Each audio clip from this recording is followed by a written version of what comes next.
پاکستان میں جب تک ایک سودی معیشت سے ہم نجات حاصل نہیں کرتے تب تک اس ملک کی معیشت میں برکت کیسے آئے گی؟ تب تک اس ملک میں معیشت ترقی کیسے کرے گی؟ آج پاکستان کا سب سے بڑا جو کہ اب ہماری سالمیت کا خطرہ بنتا جا رہا ہے، ہمارے لیے سالمیت ہماری خطرے میں جا رہی ہے کہ ہماری معیشت کمزور ہو رہی۔ آج ہمارے پاس ہمارے معاشی حالات اتنے برے ہو چکے ہیں کہ ہم بتانے کے قابل نہیں رہے۔ ہمارے حکمران جہاں جاتے ہیں جا کے جھولی پھیلا کے سوائے پیسے مانگنے کے اور کوئی کام ہی نہیں کرتے۔ آپ مجھے بتائیں، میں یہ گزارش کرنا چاہتا ہوں، میرا گھرانہ وہ گھرانہ ہے کہ ہم نے کئی نسلوں سے ہم نے اس ملک کی خدمت کی ہے، ہم نے اس معاشرے کی خدمت کی ہے۔ میرے جد اعلیٰ حضرت خواجہ تائم الحضوری قصوری رحمۃ اللہ علیہ، الحمدللہ پاکستان بننے سے پہلے ہمارے لنگر خانے میں ایک ہندو لانگری، ایک سکھ لانگری اور ایک مسلمان لانگری ہوا کرتا تھا۔ ہندو بھی آیا کرتے تھے، سکھ بھی آیا کرتے تھے، اور ان کا اس حد تک خیال رکھا جاتا تھا کہ اگر ہندو یہ وہم محسوس کریں کہ ہم مسلمانوں کے ہاتھ کا بنا ہوا کھانا نہیں کھاتے تو ان کے لیے کھانا بنانے والا ہندو رکھا جاتا تھا۔ سکھ اگر کہتا تھا کہ اگر میں کسی اور کے ہندو یا مسلمان کے ہاتھ کا بنا ہوا کھانا نہیں کھاؤں گا تو سکھوں کے لیے سکھ لانگری رکھا گیا تھا اور مسلمانوں کے لیے مسلمان لانگری رکھا گیا تھا۔ الحمدللہ اس طرح اسلام کو ترویج ملی، ہمارے بزرگوں نے اس طرح دین اسلام کی خدمت کی۔ اس ملک کی بنیادوں میں ہمارے الحمدللہ خون شامل ہے، لیکن افسوس کا مقام یہ ہے کہ آج ہم دیکھیں کہ ہمارے ملک کے حالات کیا ہیں، ہمارے ملک کے حالات کیا ہیں، ہمارے کردار کہاں پہنچ گئے۔ آج میں افسوس کے ساتھ یہ سیلاب کے متاثرین کی امداد کے لیے سندھ میں میرا جانا ہوا، اور میں یہ اپنا ایک تجربہ شیئر کرتا ہوں۔ میں سندھ گیا، اور میں جب وہاں گیا تو میں نے وہاں پہ جا کے انٹیریئر سندھ میں جا کے سیلاب متاثرین کی امداد کے سلسلے میں وہاں میں گیا تو میں نے وہاں جا کے دیکھا، کاروباری معاملات کے حوالے سے میں نے کچھ لوگوں سے پوچھا تو انہوں نے مجھے بتایا کہ جناب یہاں پہ جو کاروباری جو لوگ سب سے زیادہ قابل اعتماد ہیں وہ ہندو کمیونٹی ہے۔ میں بڑا حیران ہوا کہ ہندو کمیونٹی،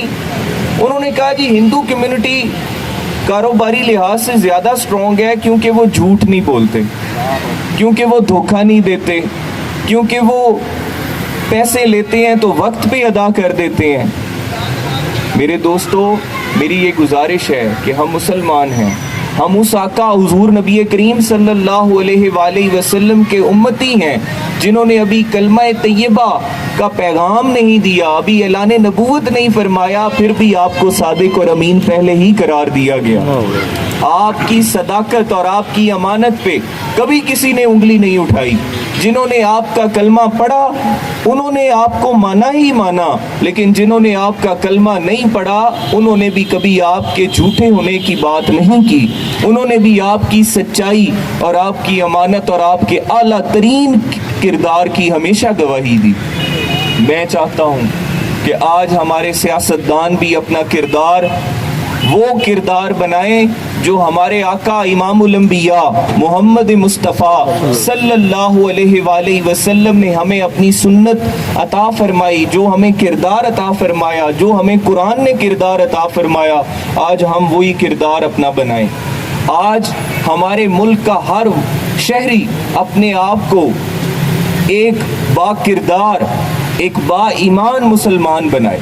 ہم ایک غیرت مند قوم ہیں، ہم نے 1965 کی جنگ میں یہ ثابت کی ہے کہ ہم ایک غیرت مند قوم ہیں۔ ہمارے شہداء کی یادیں جنہوں نے اپنی جانیں اس ملک کے لیے قربان کی، آج ان کے جذبے دیکھیں تو وہ لڑے، اللہ اکبر کا نعرہ لگا کے لڑے، اور اللہ کریم نے انہیں کامیابی عطا فرمائی۔ میں چاہتا ہوں کہ آج ہم اپنے آپ کو ایک سچا مسلمان بنائیں۔ جب تک ہم ایک سچے مسلمان نہیں بنیں گے تب تک ہم سچے پاکستانی نہیں بن سکتے۔ اللہ تعالیٰ اللہ تعالیٰ میری یہ دعا ہے اور میں یہ چاہوں گا کہ آج جس طرح میرے پیارے ابھی فرما رہے تھے ہمارے نقیب صاحب، اور مجھے تو نقیب کا پتہ ہے، اب اس محفل میں کیا کہا جائے گا، پیج سیکٹری بھی کہا جائے گا۔ اب وہ ہمارے کہہ رہے تھے کہ آج ہمارے شہداء کی یاد میں دعا ہونی چاہیے، بالکل جہاں ہم خوشیاں منا رہے ہیں اور وہاں غیور قومیں اپنے شہداء کی یاد بھی مناتے ہیں اور ان کے لیے دعا بھی کرتے ہیں، اور ان کی یاد میں چاہوں گا کہ آخر میں ہم جب دعا کریں تو دعا کے ساتھ ہم فاتحہ پڑھیں، اور فاتحہ پڑھ کے ہم اپنے جتنے بھی جس ملک پاکستان کے جس شہری نے اس ملک کے لیے اپنا خون پیش کیا، اپنا پسینہ پیش کیا، ہم ان سب کی درجات کی بلندی کے لیے دعا کریں اور اللہ تعالیٰ ان کے درجات مزید بلند فرمائے۔ اور خاص طور پہ چودھری خوشی محمد جٹ صاحب تشریف فرمائیں، میرے والد صاحب کے انتہائی قریبی دوست اور مہربان پیارے ڈاکٹر ظفر صاحب موجود ہیں، ماشاءاللہ ممتاز گوندل صاحب یہاں پہ موجود ہیں،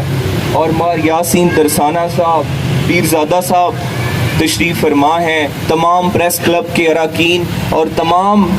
معززین ہمارے اہل کمالیہ اور اہل وطن ہمارے یہاں تشریف فرما ہیں، ماشاءاللہ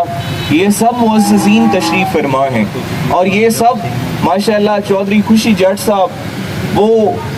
گفتگو فرما رہے تھے، اور ان کی گفتگو میں نے ایک چیز دیکھی کہ یہ چودھری خوشی صاحب انتہائی خالص آدمی ہیں، خالص۔ آج ہمیں ڈاکٹر بھی کہتے ہیں کہ آپ جو دیسی گھی ہے وہ استعمال کریں، آپ کی صحت کے لیے اچھا ہے۔ کئی دفعہ آپ کو کہا گیا کہ ایک زمانہ تھا ڈاکٹروں نے دیسی گھی سے روکا، لیکن پھر انہوں نے دیسی گھی جو ہے اس کی اجازت دی، اور آج بڑے بڑے پروفیسر اور ڈاکٹر کہتے ہیں کہ جناب دیسی گھی جو ہے وہ انسان کے لیے ضروری ہے۔ یہ چودھری خوشی جٹ صاحب دیسی بالکل خالص انسان ہے، ان کی جو خلوص نیت ہے،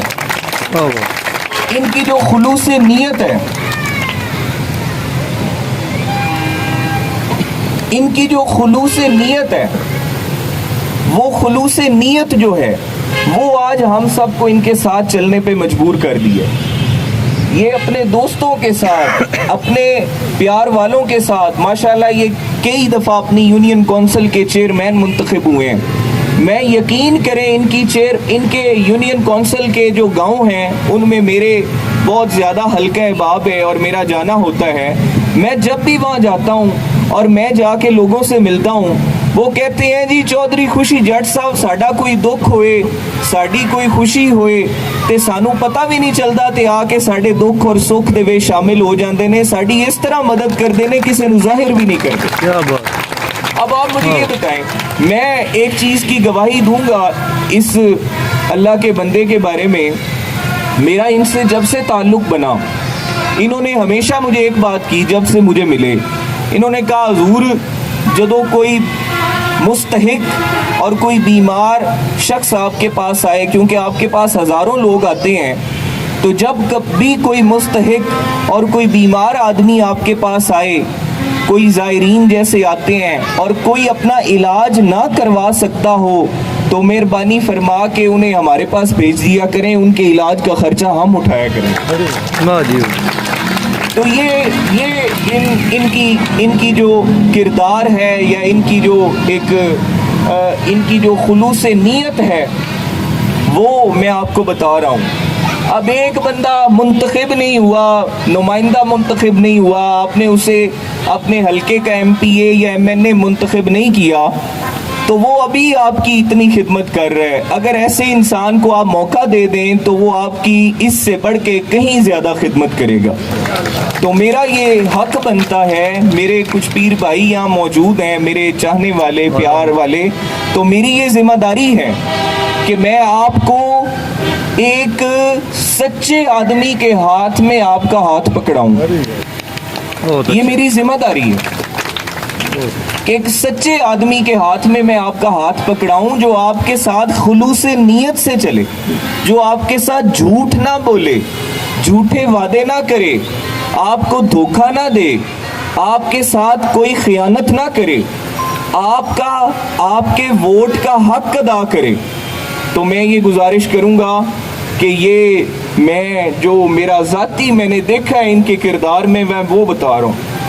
اور یہ ایک خالص آدمی ہے، اور یہ ان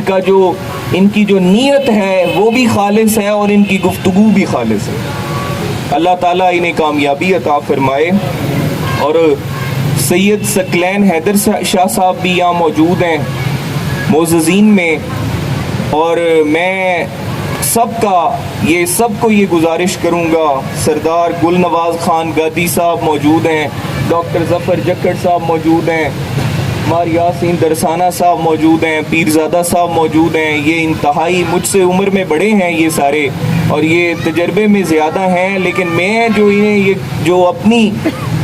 جو میں نے اپنے گھر سے سیکھا ہے، یا جو میں نے پڑھا ہے، یا جس کے مطابق میں زندگی گزار رہا ہوں، میرا وہ فرض تھا کہ میں اپنی طرف سے ان کے سامنے یہ گزارشات پیش کروں کہ ہم جتنا دین اسلام سے دور ہوں گے، چاہے وہ کوئی وکیل ہو، چاہے کوئی ڈاکٹر ہو، چاہے کوئی پولیٹیشین ہو، چاہے کوئی پریس کلب کے اراکین ہوں، کوئی بھی انسان ہو، کوئی بھی کسی بھی کمیونٹی سے مسلمان تعلق رکھنے والا پاکستان کا جو بھی شہری ہے، وہ اسلام سے جتنا دور ہوگا وہ پاکستانی بھی اتنا اچھا نہیں ہو سکتا. جو ایک سچا مسلمان نہیں، وہ ایک سچا ہمارا ہم وطن نہیں ہو سکتا، وہ سچا پاکستانی نہیں ہو سکتا. اور علامہ اقبال رحمۃ اللہ علیہ کا میں ایک آخری شعر پڑھ کے اور میں اپنی گفتگو کا اختتام کرتا ہوں. آپ نے فرمایا کہ محمد سے وفا تو نے تو ہم تیرے ہیں، یہ جہاں چیز ہے کیا لوح و قلم تیرے ہیں. وآخر دعوانا ان الحمدللہ رب العالمین.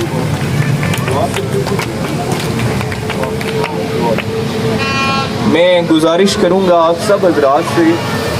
کہ آپ تمام دوست ایک دفعہ سورہ فاتحہ، 3 دفعہ سورۃ اخلاص اور اول آخر ایک